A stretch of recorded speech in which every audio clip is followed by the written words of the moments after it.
Hello there, and welcome to What the Dog podcast, where we talk about what your dog is doing, why they're doing it, and can we fix it. My name is Katie. I am the owner here at For Pete's Sake Dog Training, and my goal of this podcast is to give you, the dog owner, quick and simple solutions to dog issues that you are having in the home. Now, I do suggest if you're having anything that's a little bit more intense that you reach out to a trainer, even myself or someone in your area. But here are just some highlighted points that may help you with your issues. Today, we are talking about demand barking. I've talked about barking before, so some of the key points in this episode may sound familiar, but demand barking tends to be something that I am very frequently engaged with my clients, and it's a little different than like reactivity. Reactivity barking is usually I'm barking out the window at something. I'm on a walk, or I'm in public, or I'm in the car. Like I'm barking at something specifically that is not my human or humans.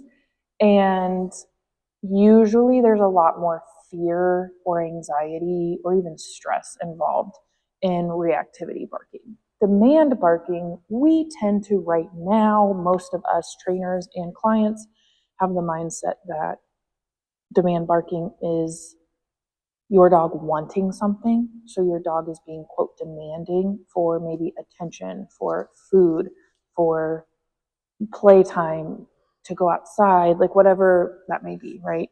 Now, while that is in a way true, I want to ease that mindset a little bit because there's a lot of negative connotation around demand barking.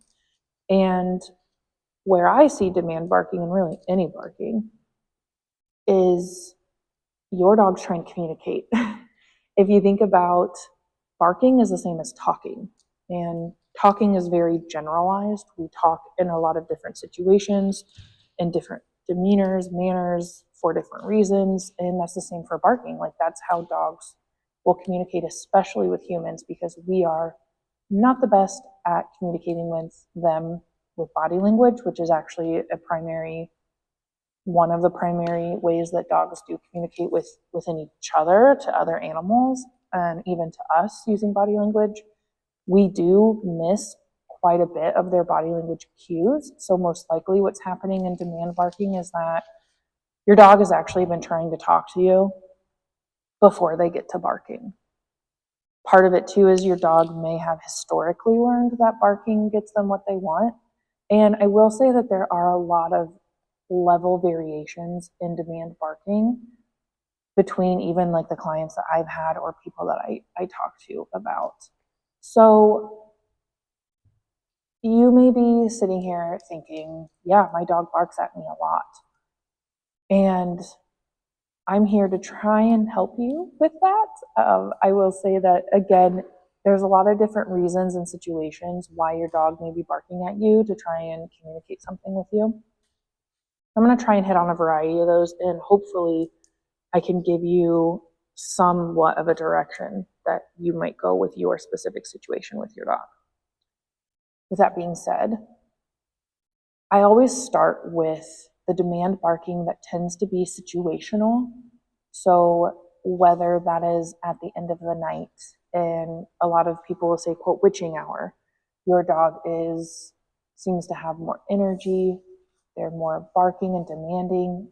Usually in that situation, what's going on is that we humans are pretty emotionally and physically tired by the end of the day. Most of us have been at work all day, or there's, the weekend plans, things are just busy, busy, busy. And the first part of the day, we're probably a little bit more in tune with our dogs and how they're communicating with us and meeting their needs. So we know that in the morning when we get up, our dog needs to go outside. They're not going to demand bark at us to go outside in the morning because we're already doing it. And we know that's part of their routine. Or maybe they're excitedly jumping around, or we're getting our coffee and they're there kind of nudging us a little bit, like, oh yeah, I need to get you outside.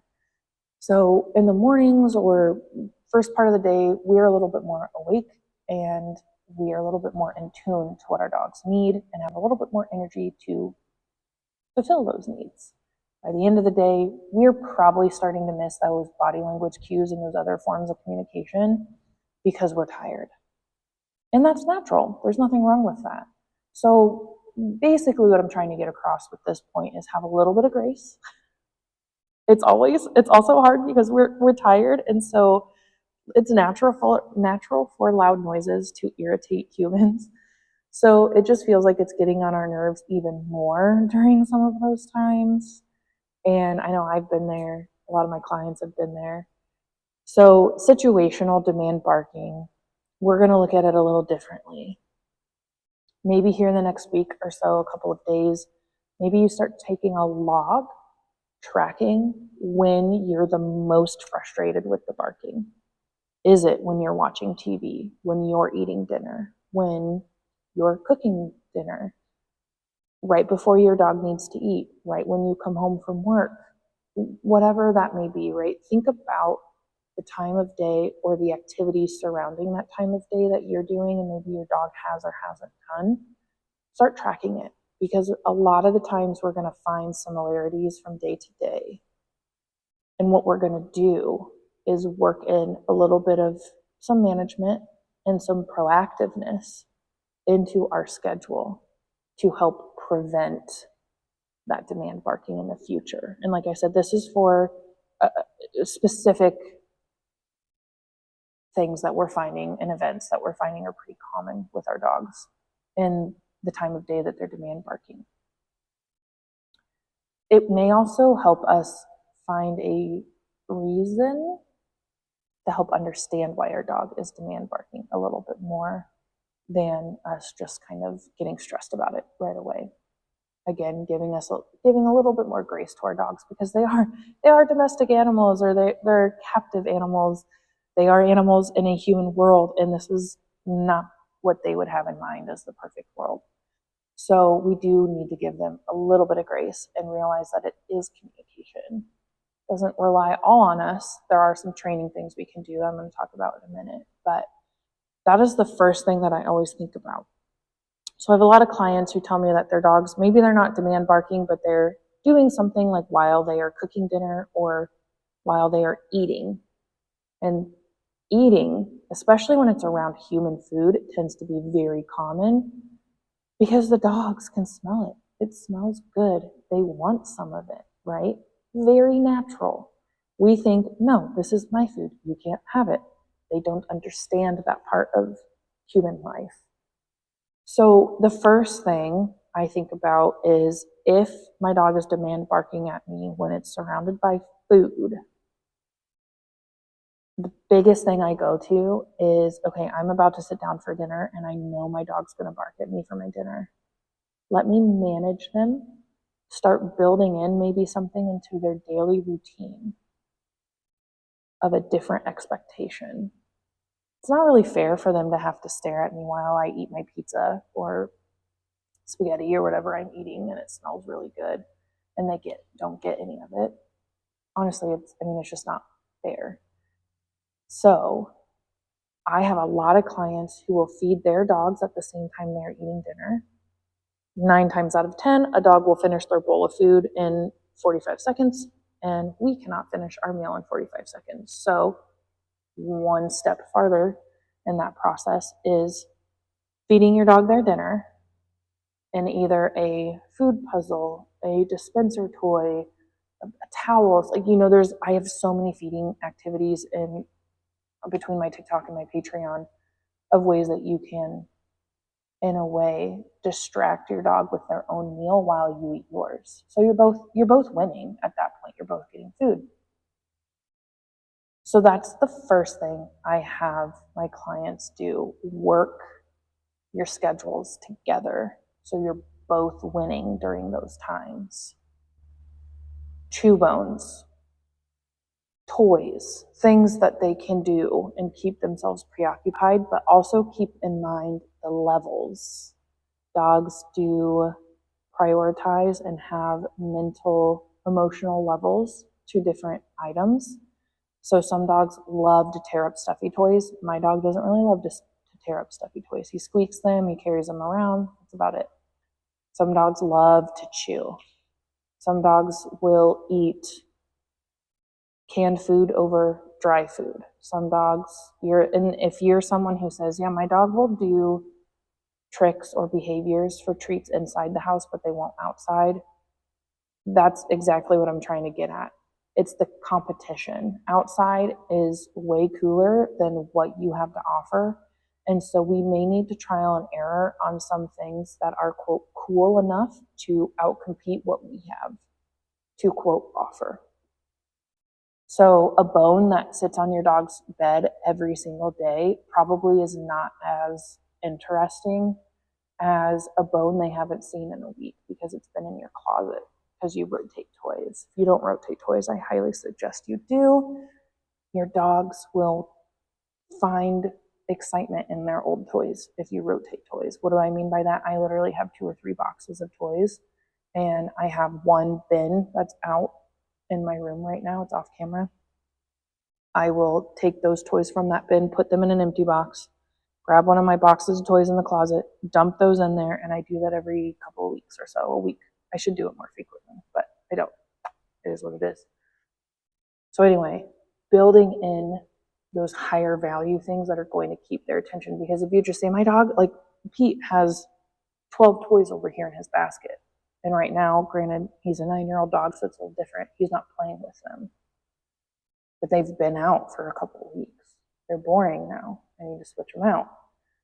His chew bones have been out. Same flavor, same thing over and over again. So just because they're there doesn't mean that they are very exciting to your dog. So keep that in mind. The other thing that I do talk with clients about is not engaging in demand barking. And this is kind of twofold for me. Yes and no. Kind of depends on the situation, because what I don't want to happen is that I'm in a situation, let's say your dog barks while they're in their kennel, where that could go on and on and on for 10, 20, 30 minutes. And finally I give up and I let my dog out. And technically, yes, the barking was just rewarded with getting let out of their kennel. But the problem is that I also just built up duration. So I taught my dog that the longer they bark, they will end up getting that reward. So there are some situations where when my dog starts barking, I may, quote, give in and then meet their need. But what I'm going to do is notate when that was. And I need to try and solve that problem so that it doesn't continue to get reinforced in the future. So it's kind of like I'm temporarily reinforcing it, but outside of those moments, I'm going to focus on a more preferred behavior, a different way that they can ask to go outside or, ask to get out of their kennel. It kind of gets a little messy depending on the situation, but maybe it's, that body language that I'm working. You need to go outside and potty. How are you going to ask outside of barking at me? So ringing bells, having them come sit next to you, like whatever that may be, we need to focus on a training plan that teaches that for them to ask you to do something in a different way, or them to ask that they want something in a different way. So I do think that demand barking is communication. It can get stressful for the dogs, and sometimes it can come out of frustration. So that's why I don't entirely like to let it go on too long. There are some situations where if the dog is wandering around in the house with me, and they start demand barking, I might use some communication that says, yeah, that's not going to work. And then see if, I kind of reset the situation. I may walk away for a second, come back, see if they offer me a better choice. And if they do, then I'll reward that. So I do that sometimes as well. It just really depends on the situation. I was just working with a client the other day where they visit their parents' houses a lot, and they have other dogs. They have a young dog themselves, and this young dog does demand bark quite a bit. What I was finding out, though, is that when they are visiting their family's homes, the dog does not sleep very much during the day. And so to me, a lot of that demand barking is coming out of frustration and overstimulation. So one thing that we would need to focus on to fix that is to help them relax and help them take naps and help them rest. And then therefore they will not demand bark as much. So that seems like their dog is demand barking constantly throughout the day for different reasons, and it's just like nonstop. To me, a need that is not getting met for that dog is rest. And I know that sounds counterintuitive because you're like, yeah, but if I just give them a toy puzzle, if we go on a walk, or if we go play, like, they're fine. But the longer that they go on and on of burning energy, both physically and mentally, the more tired they get.